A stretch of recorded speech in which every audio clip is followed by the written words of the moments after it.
بسم اللہ الرحمن الرحیم نحمدہ ونصلی علی رسولہ الکریم۔ سورہ بقرہ کا رکوع نمبر 25 اور دوسرے پارے کا رکوع نمبر 9 چل رہا تھا۔ تقریباً آدھے رکوع کی ہم نے تفسیر بیان کر دی تھی، آج انشاءاللہ اس کی بقیہ کی ہوگی۔ بات یہاں سے چل رہی تھی کہ جب تم اپنے مناسک پورا کر لو، فَإِذَا قَضَيْتُم مَنَاسِكَكُمْ فَاذْكُرُوا اللَّهَ، تو اللہ کو یاد کرو، كَذِكْرِكُمْ آبَاءَكُمْ، جیسے اپنے باپ دادا کو یاد کرتے ہو، بلکہ اس سے بھی زیادہ۔ فَمِنَ النَّاسِ، پس لوگوں میں بعض ایسے ہیں جو یوں دعا مانگتے ہیں، رَبَّنَا آتِنَا فِی الدُّنْیَا، اے اللہ ہمیں تو دنیا میں ہی دے دے اور ان کا آخرت میں کوئی حصہ نہیں ہے۔ یہ جو اللہ کو یاد کرنا تھا، اصل میں اس سے مراد ہے دعا مانگنا۔ تو دعا بھی چونکہ ذکر میں ہی آتی ہے، تو اللہ تفصیل بیان کر رہے ہیں کہ زمانے جاہلیت میں جب حج کے ارکان مکمل ہو جاتے تو لوگ اس طرح سے دعا مانگا کرتے تھے اور اس طرح سے اللہ کا ذکر کیا کرتے تھے کہ لوگوں میں بعض ایسے ہیں جو یوں کہتے ہیں، اے اللہ تو ہمیں دنیا میں دے دے، وما لہ فی الآخرۃ من خلاق، اس شخص کا آخرت میں کوئی حصہ نہیں ہے۔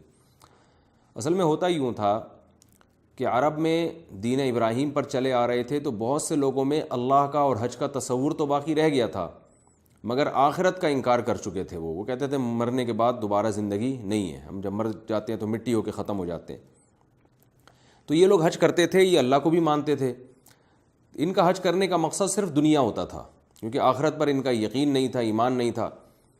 تو یہ حج کے بعد یوں دعا مانگتے تھے، اللہ تو ہمیں دنیا میں عطا فرما دے، یہ دنیا میں خوب خوب نعمتیں دے دے۔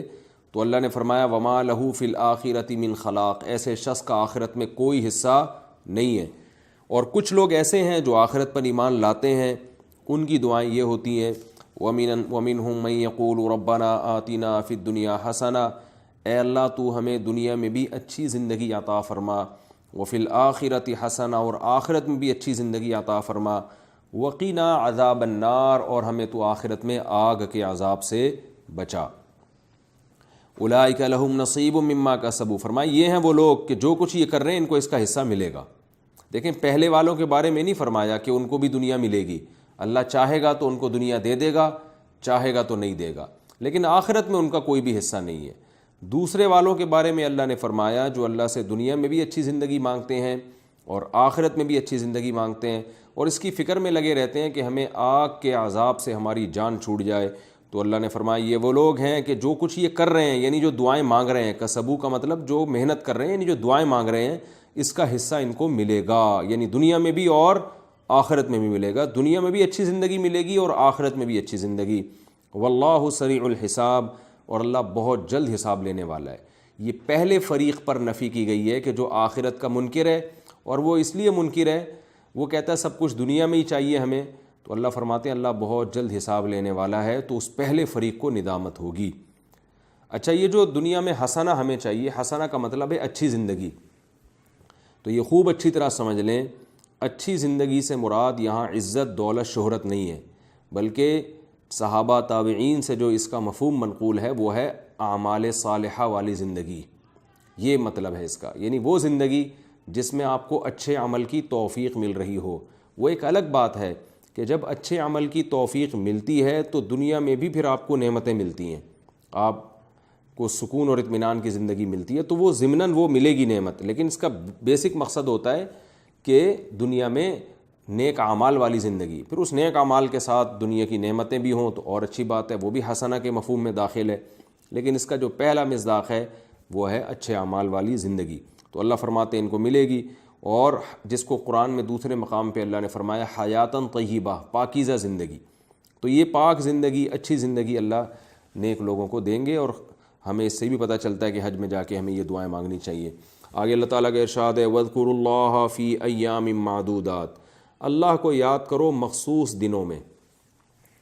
اس سے مراد ہے، مخصوص دن سے مراد 10 ذی الحجہ، 11 ذی الحجہ، 12 ذی الحجہ، اور اللہ کو یاد کرنے سے مراد ہے شیطان کو کنکریاں مارنا۔ یہ سب روایتیں یعنی احادیث کی روشنی میں تفسیر ہے کہ قرآن تو مجمل بات ذکر کرتا ہے نا، پھر بعض چیزوں کی تفسیر حدیث میں ہوتی ہے، تو اللہ کو مخصوص دنوں میں یاد کرو۔ ظاہر ہے اللہ کو تو روزانہ یاد کرنا چاہیے، ہر وقت یاد کرنا چاہیے، تو مخصوص دنوں میں یاد کرنے سے مراد مخصوص طریقے سے یاد کرنا، وہ ہے رمی۔ رمی کسے کہتے ہیں؟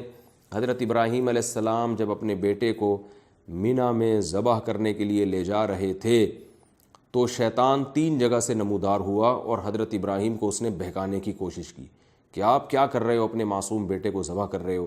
تو حضرت ابراہیم نے شیطان کے شر سے بچنے کے لیے اس کو 7 کنکریاں ماری تھیں، پتھر مارے تھے اس کو 7، اور اس کو بھگایا وہاں سے۔ تو وہ جن جگہوں سے شیطان نمودار ہوا تھا ان جگہوں پہ حج کے دوران کنکریاں مارنا یہ سنت ابراہیمی کی وجہ سے ایک سنت عمل ہے، واجب عمل ہے۔ واجب کا مطلب ارکان حج میں سے تو نہیں ہے، لیکن واجب ہے، اگر آپ نہیں کریں گے تو گناہ گار ہوں گے اور دم دینا پڑے گا آپ کو، اس کی تفصیل فقہ کی کتابوں میں لکھی ہوئی ہے۔ تو وہ مخصوص جگہ، تو سعودی عرب نے کیا کیا ہے، اس مخصوص جگہ پہ 3 پلر بنا دیے ہیں، اور ان 3 پلر میں فرق کرنے کے لیے کہ 3 جگہ پر، تاکہ لوگ کنفیوز نہ ہونا، اگر پلر کی شکل ایک جیسی ہوتی تو لوگ بھول جاتے کہ یہ وہی جگہ ہے یا دوسری جگہ ہے۔ تو ایک پہ بڑا ستون بنایا، ایک پہ درمیانی اور ایک پہ چھوٹا۔ تو وہ ستون اصل میں شیطان نہیں ہے، بعض لوگوں کا خیال یہ کہ وہ شیطان پتھر کا بن گیا تھا یہاں کے، وہ شیطان نہیں ہے وہاں پہ، وہ اصل میں وہ جگہ جہاں حضرت ابراہیم علیہ السلام نے شیطان کو کنکریاں ماری تھیں، اس جگہ پر حکومت نے پلر بنا دیے تاکہ حاجیوں کو کنفیوژن نہ ہونا، ایسا نہ ہو کہ کسی اور جگہ مارنا شروع کر دے، وہ ہمیشہ کے لیے وہ جگہ محفوظ ہو جائیں۔ تو اس میں ایک بڑا ستون، ایک درمیانی اور ایک چھوٹا ہے، تو اس کو لوگ نے اپنی طرف سے نام رکھا ہوا ہے، بڑا شیطان، درمیانہ شیطان، چھوٹا شیطان۔ تو شیطان تو ایک ہی تھا وہ، لیکن علامتیں اس کی فرق کرنے کے لیے 3 بڑے جو ہے نا 3 مختلف قسم کے ستون ہیں۔ تو ان ستونوں پہ کنکریاں مارنا بھی اللہ کو یاد کرنا ہے، کیونکہ یہ اللہ کے حکم پہ ہو رہا ہے۔ اس لیے اللہ نے یہاں فرمایا کہ اللہ کو مخصوص دنوں میں، گنے چنے دنوں میں اللہ کو یاد کرو۔ وہ کیا ہے؟ کنکریاں مارو۔ وہ 10 ذی الحجہ ہے، 11 ذی الحجہ ہے، 12 ذی الحجہ ہے۔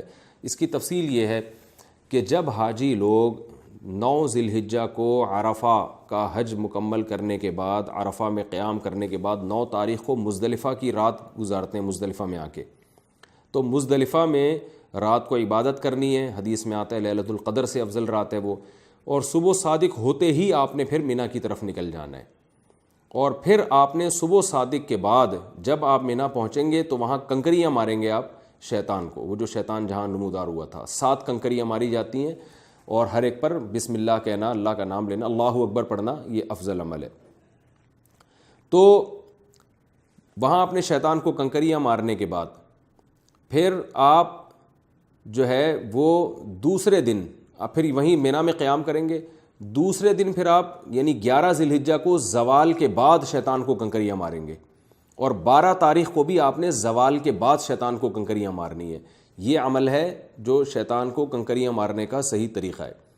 12 تاریخ کے بعد کنکریاں مارنے کے بعد، زوال کے بعد یعنی جب ظہر کا وقت شروع ہو جاتا ہے، اس کے بعد آپ کو یہ اختیار ہے کہ آپ مکہ چلے جائیں اور پھر آپ طواف زیارت کریں، اور یہ بھی آپ کو اختیار ہے کہ آپ یعنی طواف زیارت تو 10 تاریخ کو بھی کیا جا سکتا ہے، لیکن بہرحال آپ کو اختیار ہے کہ آپ مکہ چلے جائیں اور اب مزید کنکریاں نہ ماریں۔ لیکن اگر 12 تاریخ آپ نے وہیں مینا میں رات گزار لی اور 13 کی صبح بھی وہیں ہو گئی، تو پھر آپ پر واجب ہوگا کہ 13 تاریخ کو بھی صبح صادق کے بعد آپ کنکریاں ماریں، یعنی پھر آپ کنکریاں کو مارے بغیر پھر واپس مینا سے نکل نہیں سکتے۔ تو یہ شریعت کا حکم ہے جو حج کے بارے میں اللہ کے احکامات ہیں، تو اس کو یعنی بہت ہی اجمالی طور پر یہاں ذکر کیا جا رہا ہے، اس کی تفصیل احادیث میں ہے۔ تو اللہ فرماتے ہیں ان مخصوص دنوں میں اللہ کو یاد کرو۔ فمن تعجل فی یومین، پس جو 2 دنوں میں جلدی کر لے گا۔ جلدی کرنے کا مطلب ہے کہ جلدی کر لے گا مکہ پہنچنے میں، یعنی 10 تاریخ کو تو کنکریاں مارنی ہی ہیں، 11 اور 12 کو یعنی ان 2 دنوں میں کنکریاں مار کر جلدی کرے گا۔ کیا مطلب؟ 13 سے پہلے مکہ پہنچ جائے گا، یہ مطلب ہے آیت کا۔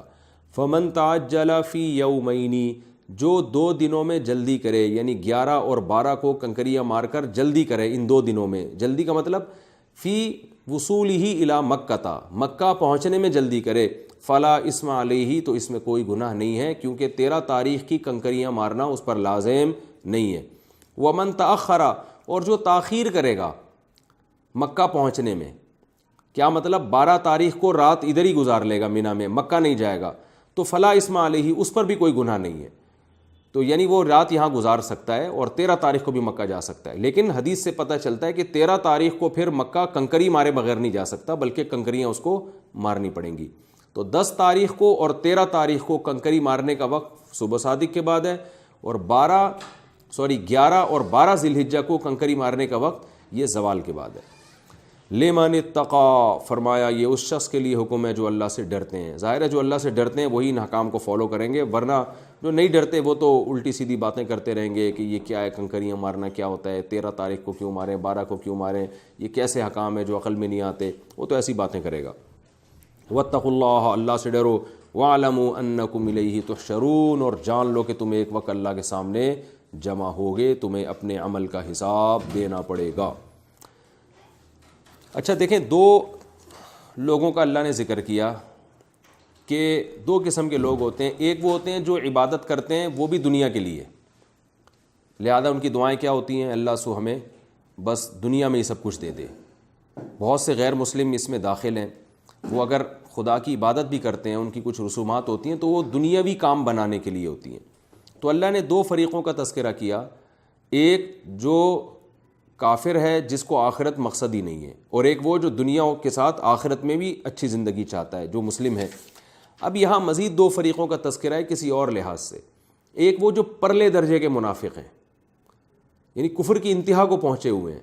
دیکھیں ابھی جو بیان کیا نا کہ حج میں کچھ لوگ دعا مانگتے ہیں ہمیں صرف دنیا چاہیے، آخرت نہیں چاہیے، یہ کافر تو ہیں لیکن اسلام دشمن نہیں ہے، منافق نہیں ہے۔ جو ان کے دل میں وہ ان کی زبان پہ ہے، دل میں بھی یہ کہ ہمیں آخرت نہیں چاہیے کیونکہ آخرت پر یقین نہیں ہے، زبان پہ بھی یہی ہے کہ آخرت نہیں چاہیے کیونکہ آخرت پہ یقین نہیں ہے، اور صاف بتاتے ہیں بھائی ہم تو حج اس لیے کر رہے ہیں تاکہ ہماری دنیا سنور جائے۔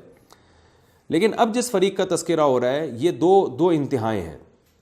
ایک انتہا وہ جو پرلے درجے کے کافر ہیں، منافق ہیں، اسلام کے سخت ترین دشمن ہیں، زمین میں ان کا کام ہے فساد مچانا، مگر زبان سے بہت ہی میٹھے ہیں۔ اور دوسرے وہ جو اپنے آپ کو اللہ کے لیے بیچ ڈالتے ہیں، یعنی اعلیٰ درجے کے مومن ہیں، جو بس اپنے آپ کو انہوں نے بیچ دیا، جیسے جیسے اللہ کہے گا ویسے ویسے کریں گے۔ تو ان 2 فریقوں کا اللہ تعالیٰ ان آیتوں میں بیان کرنے ہیں۔ فرمایا وَمِنَ النَّاسِ، لوگوں میں بعض ایسے ہیں، مَن يُعْجِبُكَ قَوْلُهُ فِي الْحَيَاةِ الدُّنْيَا، دنیا کی زندگی میں ان کی باتیں تمہیں بڑی عجیب لگیں گی، یعنی آخرت میں ان کا اللہ کے ہاں کوئی مقام نہیں ہے، لیکن دنیا میں ان کی باتیں تمہیں حیران کر دیں گی۔ وَيُشْهِدُ اللَّهَ عَلَى مَا فِي قَلْبِهِ، اور ان کے دل میں جو کچھ ہے اس پر اللہ کو گواہ بنا رہے ہوتے ہیں، لوگوں کو کہہ رہے ہوتے ہیں ہم جو کچھ کہہ رہے ہیں نا اللہ گواہ ہے کہ ہم دل سے کہہ رہے ہیں، حالانکہ 100% جھوٹ بول رہے ہوتے ہیں وہ۔ یہ اصل میں یہ آیت منافق تھا ایک، اس کا نام تھا اخنس ابن شریق، تو وہ بہت بڑا منافق تھا، اس کے بارے میں نازل ہوئی، لیکن ظاہر ہے قرآن میں کسی خاص شخص کی طرف اشارہ نہیں ہے، تو مراد اس سے ہر وہ اس کیٹیگری میں جتنے بھی قیامت تک لوگ آئیں گے یہ سب اس میں داخل ہیں، اور ہمیں اپنے بارے میں سوچنا چاہیے کہیں ہم اس فہرست میں تو داخل نہیں ہیں۔ فرمایا وَهُوَ لَدُّ الْخِصَامِ، حالانکہ وہ سخت دین کے بارے میں جھگڑالو ہے۔ اصل مسئلہ یہ ہے کہ وہ سخت دشمن ہے، شدید مخالف ہے اسلام کا اور اہل حق کا۔ وہ اذا تولا، اور جب وہ پیٹھ پھیر کے جاتا ہے، یعنی اس کی باتیں آپ کو بہت پسند آئیں گی، گویا اللہ ہمیں حکم دے رہے ہیں کہ ایسے لوگوں سے ہوشیار رہو، معاشرے میں ایسے لوگ بھی بہت تمہیں نظر آئیں گے، پورے فرقے ہیں اس طرح کے جو لیبل بڑے اچھے لگائے ہوئے انہوں نے، اور حقیقت میں کیا حال ہے۔ وہ اذا تولا، فرمایا جب تمہاری مجلس سے اٹھ کے جاتا ہے تو اس کا جاتا ہی کام کیا ہوتا ہے، سعی فی الارض، زمین میں کوششیں شروع کر دیتا ہے، لیفسد فیہا، تاکہ زمین میں وہ فساد مچائے، کیونکہ وہ لالچی آدمی ہے، وہ سارے فساد، ہر قسم کے فساد کی وہ کوشش کرے گا۔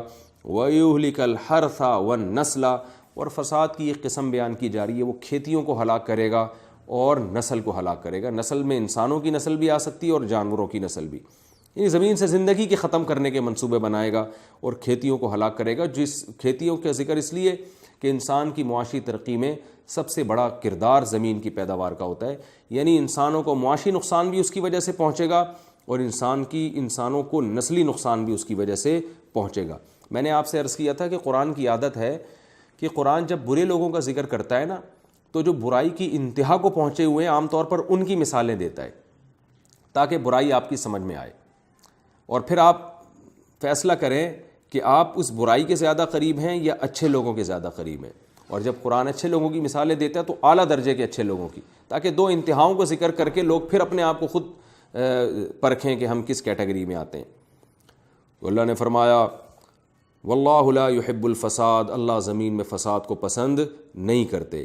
وَإِذَا قِيلَ لَهُ، اور جب اس سے کہا جاتا ہے، یہ اتنا بدبخت ہے کہ جب اس سے کہا جاتا ہے اللہ سے ڈرو، کہ تم زمین میں کیوں فساد مچا رہے ہو، اب دیکھیں اس سے پتہ چلتا ہے کہ بعض لوگ لیبل بہت اچھے لگاتے ہیں، مگر جو نتائج نکل رہے ہوتے ہیں نا اسے زمین میں لوگوں کی معاشی بھی بدحالی ہو رہی ہوتی ہے اور نسل بھی تباہ ہو رہی ہوتی ہے۔ اور جب اس سے کہا جاتا ہے اللہ سے ڈرو، یعنی یہ گناہ چھوڑ دو، اخذتہ العزت بالاثم، تو عزت اس کو گناہ پہ اور پکڑ لیتی ہے۔ کیوں؟ یہ سوچتا ہے کہ اگر میں نے لوگوں کے کہنے سے یہ غلطی چھوڑ دی تو میرا مقام کم ہو جائے گا، لوگ کہیں گے دیکھو اس نے غلطی مان لی ہے۔ تو اگر لوگ اس کو تبلیغ نہ کرتے تو گناہ پر اتنا مضبوط نہیں تھا، اب تبلیغ کرنے کے بعد یہ اور مضبوط ہو جاتا ہے، کیونکہ اب یہ عزت نفس کا مسئلہ بنا لیتا ہے، اب تو اور جھٹائی سے کرتا ہے کہ لوگ مجھے منع کیوں کر رہے ہیں۔ تو اللہ فرماتے ہیں فَحَسْبُهُ جہنم، ایسے آدمی کے لیے کافی ہے جہنم، یعنی جہنم کے علاوہ اس کا کوئی ٹھکانہ نہیں ہو سکتا۔ وَلَبِئْسَ الْمِہَادُ، اور یہ بہت ہی برا ٹھکانہ ہے۔ اور اب اللہ تعالیٰ دوسری طرف ان لوگوں کا ذکر کرتے ہیں جو اچھائی کی انتہا پہ پہنچے ہوئے ہیں۔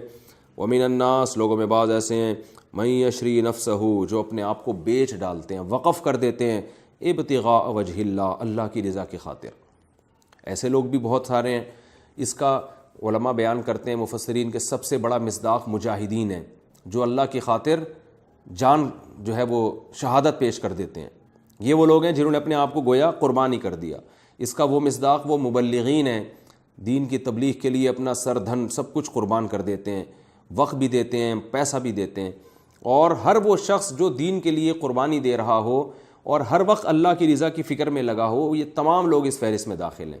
لیکن یاد رکھیں اس کا مطلب رہبانیت نہیں ہے، کیونکہ حدیث میں صاف آتا ہے لا رہبانیت فی الاسلام۔ عیسائیت میں یہ تھا کہ جنگل میں نکل جاتے تھے، بیوی بچوں کو چھوڑ کر بس عبادت کریں گے، سب کچھ چھوڑ دیں گے، یہ مطلب ہرگز نہیں ہے، کیونکہ رسول اللہ صلی اللہ علیہ وسلم نے گھر والوں کو یعنی نکاح بھی کیا، آپ کی اولادیں بھی ہوئی، گھرداری بھی کی آپ نے۔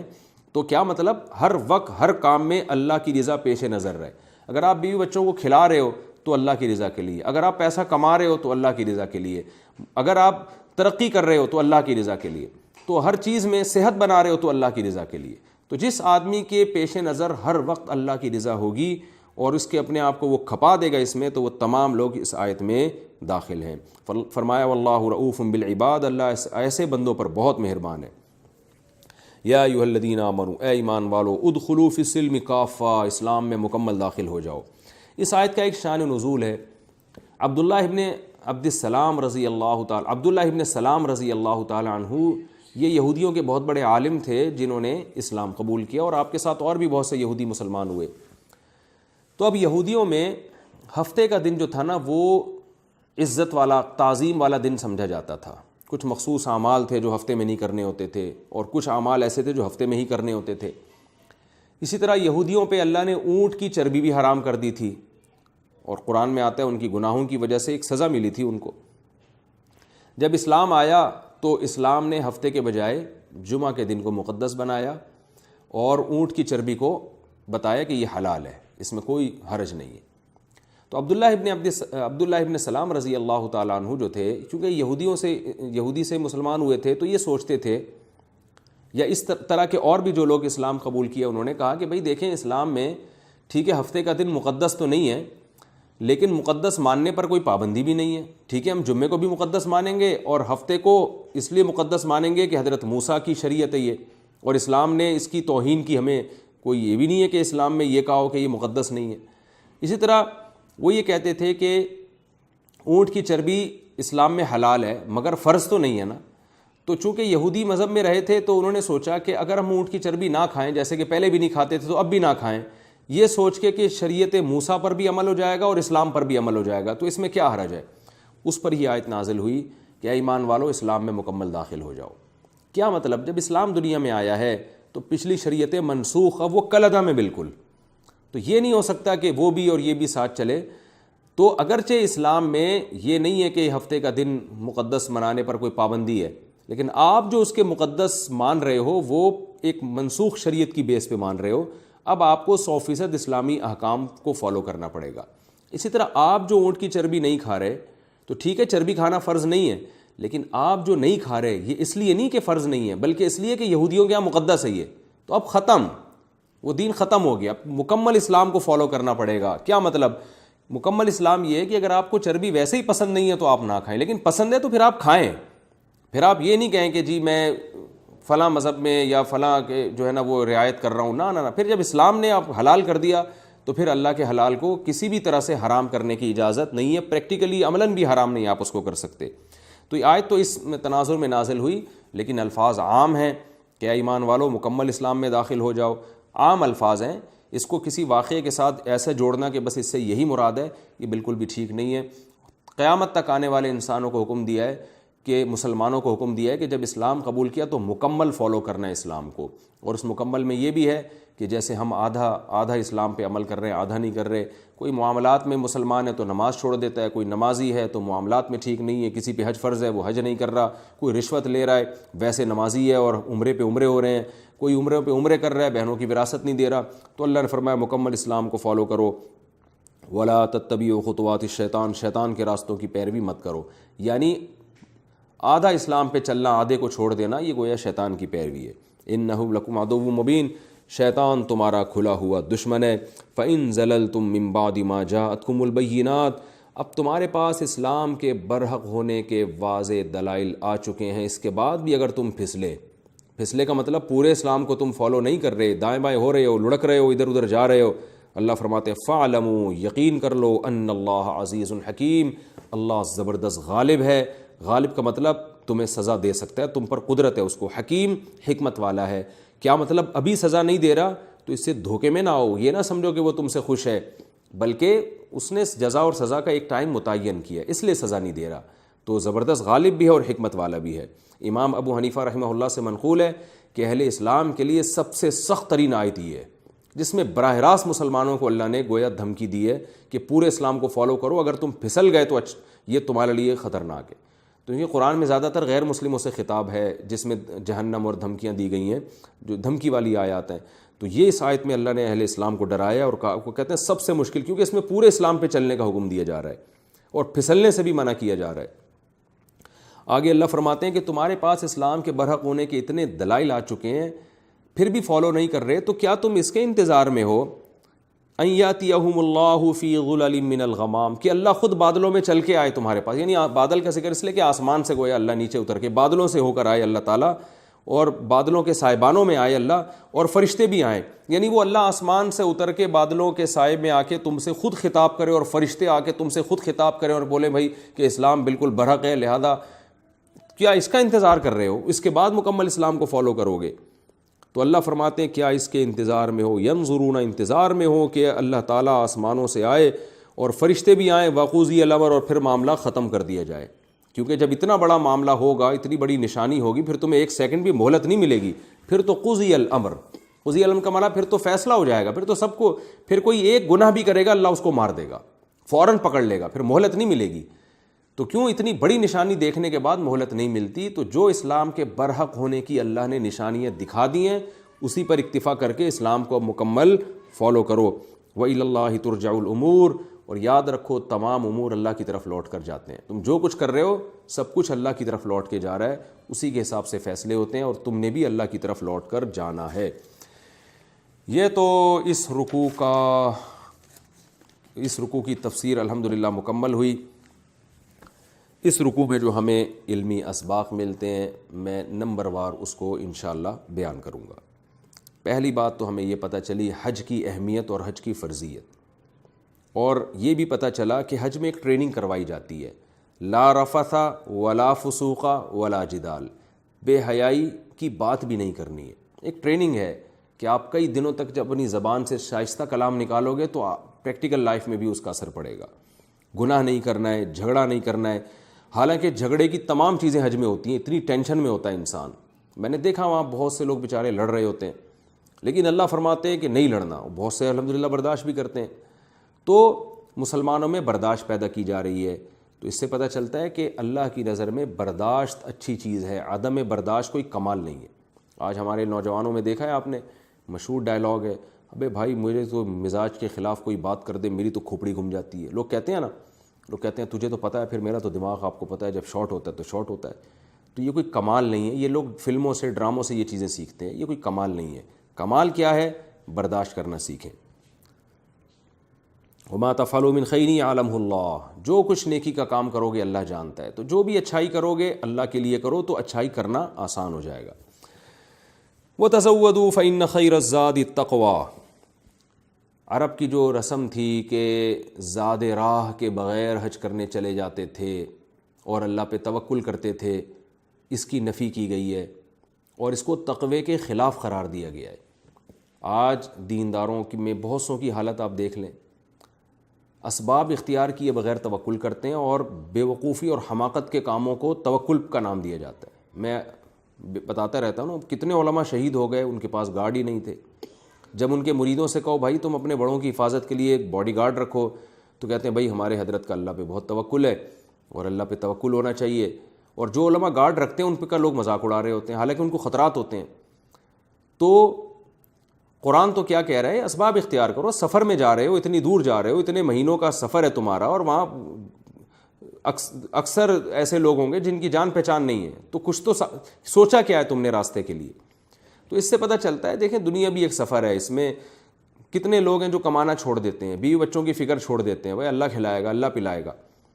اور بھی آپ ترقی کے بھی کچھ اسباب ہیں۔ غیر مسلموں نے دنیا میں بہت ترقی کی ہے، اس کی وجہ ہے کہ انہوں نے ان تمام اسباب کو اختیار کیا جو انسان کو تنزل سے ترقی کی طرف لے کر جاتے ہیں۔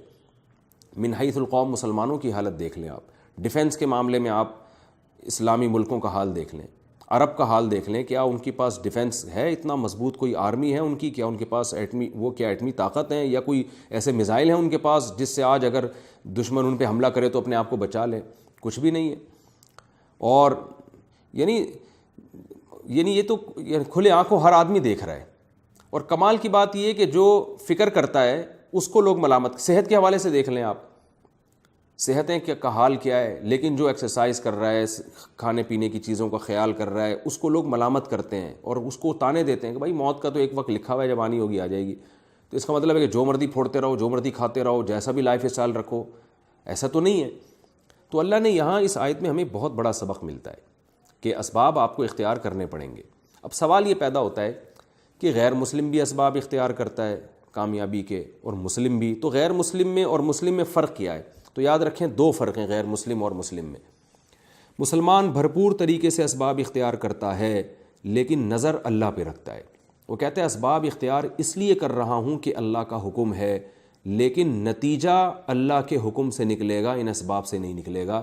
اللہ چاہے تو ان اسباب کو فیل کر دے، اور اللہ چاہے تو سبب کے بغیر بھی کھلا دے، مجھے سبب کے بغیر بھی میرے کام بنا دے۔ بیماری میں علاج اس لیے کر رہا ہوں کہ سنت ہے، نبی نے علاج کیا ہے، شفا اللہ کے حکم سے ملے گی۔ یہ مسلم کی سوچ ہوتی ہے، غیر مسلم یہ نہیں سوچتا۔ اس کا نقصان یہ ہوتا ہے کہ جب اس اسباب سے غیر مسلم کو کامیابی نہیں ملتی نا، تو ڈپریشن کی طرف جاتا ہے۔ مسلمان کو کامیابی نہیں ملتی، وہ کہتا ہے بھائی کامیابی تو اللہ کے ہاتھ میں، ان اسباب میں تو کچھ بھی نہیں رکھا ہوا، یہ تو اللہ چاہے فیل کر دے، اللہ چاہے تو عیسیٰ علیہ السلام کو بغیر باپ کے پیدا کر دے، ابراہیم علیہ السلام کو آگ میں بھی اللہ زندہ رکھے، یہ تو اللہ کے کام ہے۔ تو لہذا مسلمان مایوس نہیں ہوتا۔ اگر اسباب نہیں ہے بیچارے مسلمان کے پاس، اور تو وہ مایوس نہیں ہوتا، وہ کہتا ہے یار اللہ بغیر سبب کے بھی کر سکتا ہے کام میرے، اور اگر نہیں کرے تو اس کی مرضی ہے، اسی میں کوئی حکمت اور مصلحت ہوگی، کیونکہ جب کرنے والا اللہ ہے تو اللہ ہمارا خیر خواہ ہے، وہ ہمارا برا نہیں سوچ سکتا۔ کیونکہ اگر ہمیں کچھ غلط بھی ہو رہا ہے تو ہمیں لگ رہا ہے غلط، انشاءاللہ اس کے پیچھے بہت مصلحتیں ہیں جس میں ہمارا فائدہ ہے۔ جیسے یعقوب علیہ السلام کا بیٹا گم گیا، وہ یہی کہتے رہے کہ اللہ میرے لیے صحیح کر رہا ہے، تو واقعی کیسا اللہ نے ان کو نوازا پھر۔ تو ایک فرق کیا ہے مسلم میں اور غیر مسلم میں، کہ مسلمان اسباب اختیار کرتا ہے، نظر اسباب پہ نہیں رکھتا، نظر اللہ پر ہوتی ہے۔ دوسرا فرق مسلم میں غیر مسلم میں یہ ہے کہ مسلمان اسباب اعتدال سے اختیار کرتا ہے، اسباب میں غلو نہیں کرتا۔ یہ بہت اہم پوائنٹ کی بات ہے، اسباب میں غلو کرنا توکل کے خلاف ہے۔ مثال کے طور پر آپ کو حفاظت کی ضرورت ہے، آپ کی گولڈ کی دکان ہے، سونے کی دکان ہے، یا عام پرچون کی دکان سے ہم مثال فرض کرتے ہیں، پرچون کی دکان ہے، اس میں 4-5 لاکھ کی مالیت کا سامان ڈلا ہوا ہے، آپ تالا ہی نہیں لگاتے دکان میں اور اللہ پہ توکل کرتے ہیں، یہ حماقت ہے، اور یہ اس حدیث کے خلاف ہے کہ صحابی نے پوچھا یا رسول اللہ اونٹ کو پہلے رسی سے باندھوں یا توکل کروں اللہ پہ؟ آپ نے فرمایا پہلے رسی سے باندھو پھر اللہ پہ توکل کرو، دونوں کام کرو۔ تو جو آدمی دکان پہ تالا ہی نہیں ڈال رہا، وہ تو سرے سے توکل کا نام لے رہا ہے، یہ تو غلط ہے، ناجائز کر رہا ہے۔ لیکن ایک آدمی کو پتہ ہے ایک تالا ڈالنے سے حفاظت ہو سکتی ہے، کوئی اتنے بڑے اس میں قیمتی سرمایہ نہیں پڑے ہوئے کہ اتنے تالے توڑ کے 20 تالے توڑ کے یہاں لوگ آئیں گے.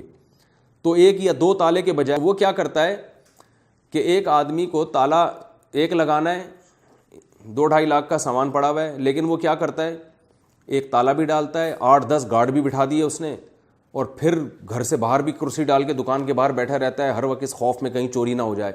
تو یہ حفاظت کا جو سبب آپ اختیار کر رہے ہو نا، یہ سبب میں آپ غلو کا شکار ہو، حد سے تجاوز کا شکار ہو. یہ وہمی ہونے کی ایک علامت ہے.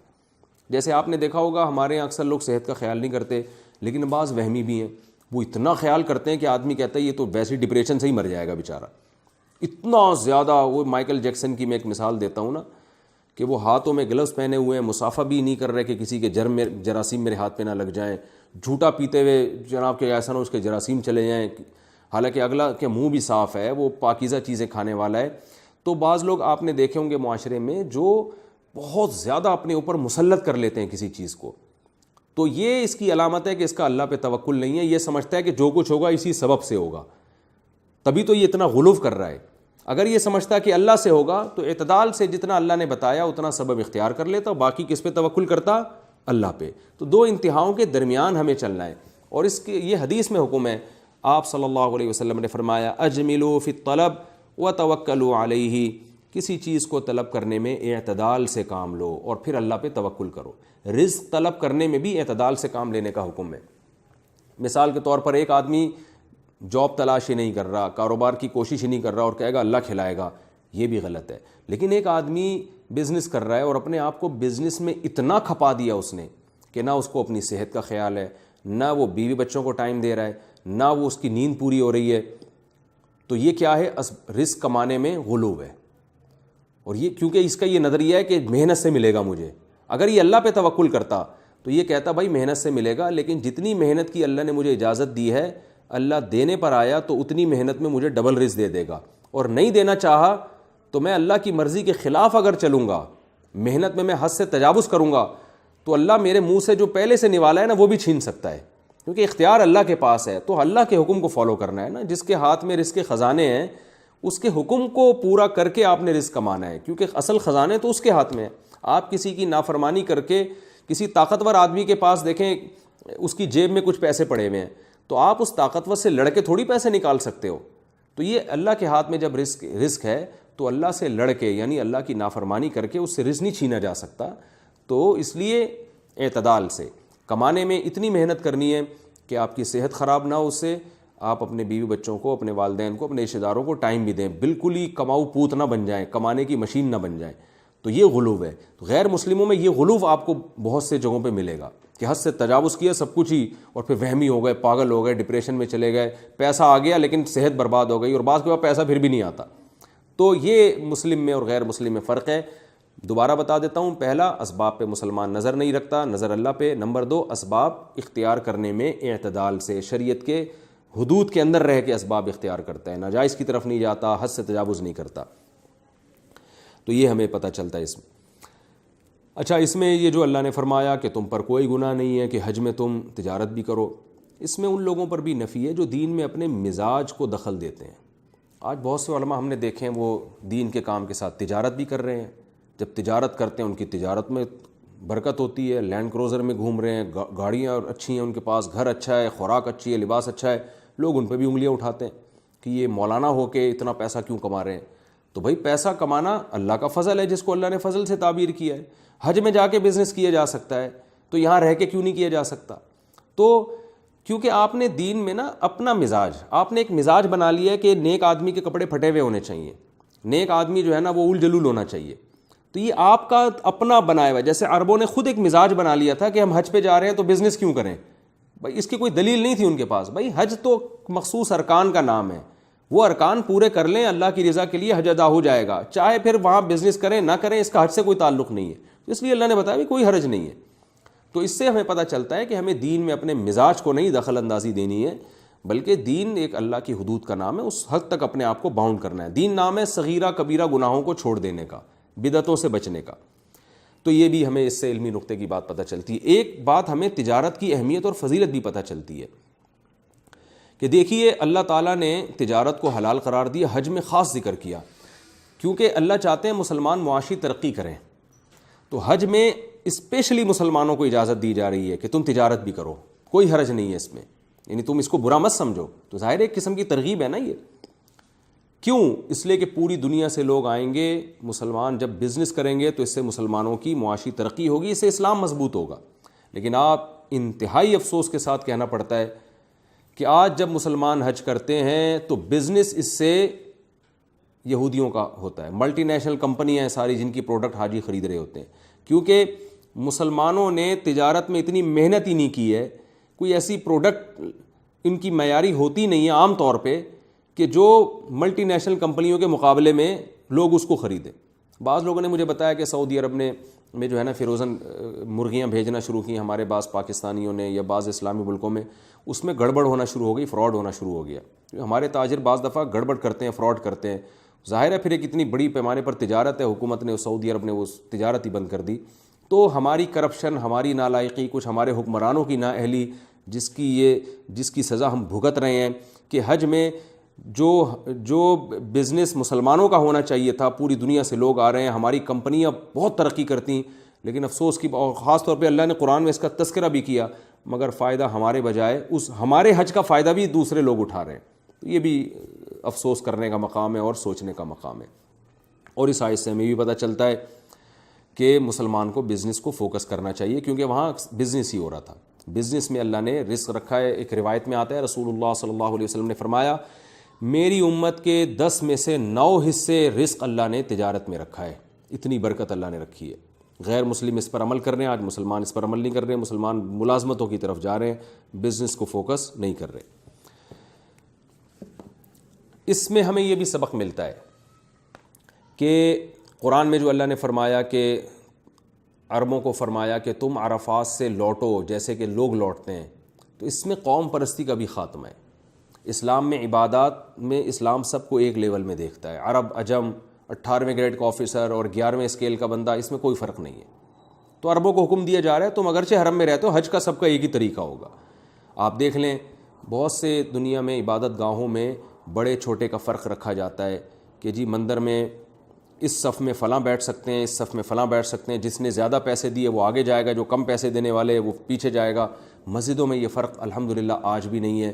اللہ تعالیٰ نے اسلام میں جو برابری کا نظام رکھا ہے، ایک غیر مسلم اسلام قبول کیا اس نے، اور اس کی وجہ یہ بنی، اس نے کہا کہ میں جب مسجد میں گیا تو میں پہلی صف میں امام کے پیچھے کھڑے ہو کر میں نے نماز پڑھی، تو کوئی فرق نہیں ہے قوم کی بیس پر، یا آپ یعنی ایسا بھی ہوتا ہے کہ آپ کا ایک ملازم آپ کے ساتھ صف میں کھڑا ہوا ہے، آپ 22ویں گریڈ کے ہیں اور ایک آدمی 11ویں اسکیل کا ہے، وہ آپ کے ساتھ صف میں کھڑا ہے، بلکہ عین ممکن ہے بعض دفعہ امام بن کے آپ سے آگے بھی ہو۔ کتنی دفعہ ایسے ہوتا ہے کہ حافظ قرآن کو آگے کر دیا جاتا ہے حالانکہ وہ آپ کا ملازم ہوتا ہے، لیکن آپ اس سے نماز پڑھواتے ہیں، بھائی تمہیں قرآن اچھا پڑھنا آتا ہے تو تم نماز پڑھاؤ، اور آپ آفیسر ہو کے اس کے پیچھے نماز پڑھ رہے ہوتے ہیں۔ عامی آدمی آگے، دیکھیں امام حرم جب نماز پڑھاتے ہیں تو بادشاہ پیچھے نماز پڑھ رہا ہوتا ہے، تو کیونکہ وہ قرآن زیادہ اچھا پڑھ لیتے ہیں۔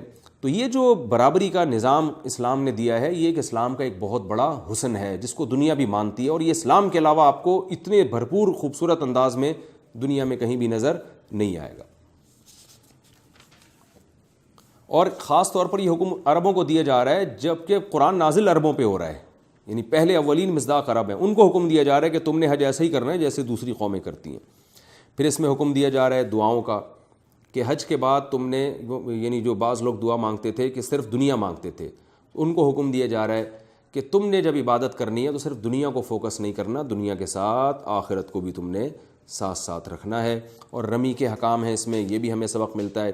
پھر ہمیں اس میں یہ بھی سبق ملتا ہے کہ اسلام میں ہمیں مکمل داخل ہونا چاہیے، اور بدعتوں کی نفی ہوتی ہے کہ عبداللہ بن سلام رضی اللہ تعالیٰ عنہ کیا کرتے تھے کہ بھئی چلو ہفتے کا دن صرف اس لیے مقدس مان لیتا ہوں کہ اسلام میں پابندی بھی نہیں ہے، اور چربی اس لیے نہیں کھاؤں گا کہ اسلام میں پابندی بھی نہیں ہے۔ اللہ نے فرمایا نا نا نا نا، پورا اسلام پہ چلنا پڑے گا۔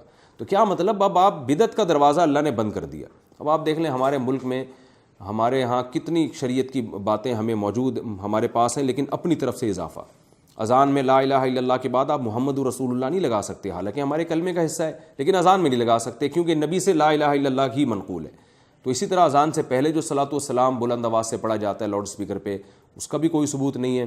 اب اس کے بھی آپ جتنے مرضی دلائل دیں، ہم یہی کہیں گے بھائی نبی صلی اللہ علیہ وسلم نے اللہ اکبر پہ اذان کو شروع کروایا اور لا الہ الا اللہ پہ ختم کروایا۔ تو تیجا، 40واں، میت کے کھانے، حلوے مانڈے جو میت کے نام پہ ہو رہے ہیں، ان سب کی نفی ہے اس آیت میں کہ اسلام اب مکمل ہو چکا ہے، جیسے جیسے بتایا گیا ہے اس طرح اپنے اسلام کو فالو کرنا ہے، آپ کا اپنا طریقہ اس میں نہیں چلے گا۔ اللہ تعالی ہم سب کو سمجھنے کی، عمل کرنے کی توفیق عطا فرمائے۔ وما علینا الا البلاغ۔